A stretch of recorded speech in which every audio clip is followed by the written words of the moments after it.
নমস্কার বন্ধুরা, আজ আপনাদের সঙ্গে শোল মাছের কালিয়া শেয়ার করব। একদম টাটকা জ্যান্ত শোল মাছ আমাদের ফিশারির থেকে ধরে নিয়ে এসছে দেখুন। তাই ভাবলাম আজকের আপনাদের সঙ্গে এই মাছটার রেসিপি শেয়ার করি। প্রথমে মাছটা নুন আর হলুদ মাখিয়ে আমি ভেজে নেব। খুব বেশি ভাজবো না, হালকা হালকা ঝালে ভাজবো। এটা আপনারা কাঁচাও রান্না করতে পারেন শোল মাছের কালিয়াটা, কিন্তু আমি একটু তেলের মধ্যে এপিটোপিট করে নেড়ে চেড়ে নিলাম। এখানে একটা মশলা বানিয়ে নিয়েছি আদা বাটা।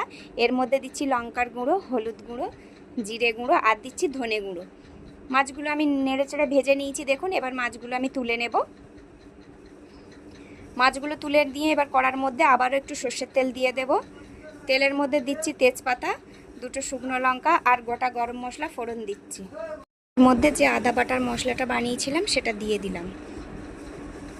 এবার এই মশলাটা খুব ভালো করে কষিয়ে নিতে হবে। কষাতে কষাতে এর মধ্যে আমি 1 চামচ নুন দিয়ে দেব।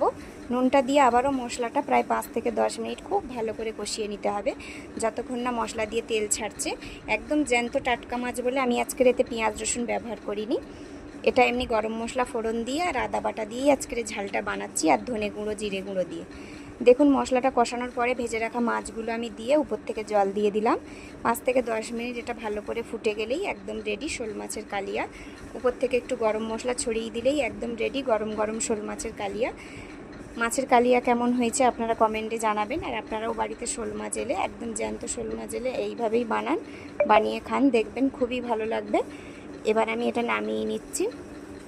দেখবেন জ্যান্ত টাটকা মাছে পেঁয়াজ রসুন না ব্যবহার করলেও সে মাছের ঝোল খেতে খুবই সুন্দর লাগে আর খুবই স্বাদ হয়।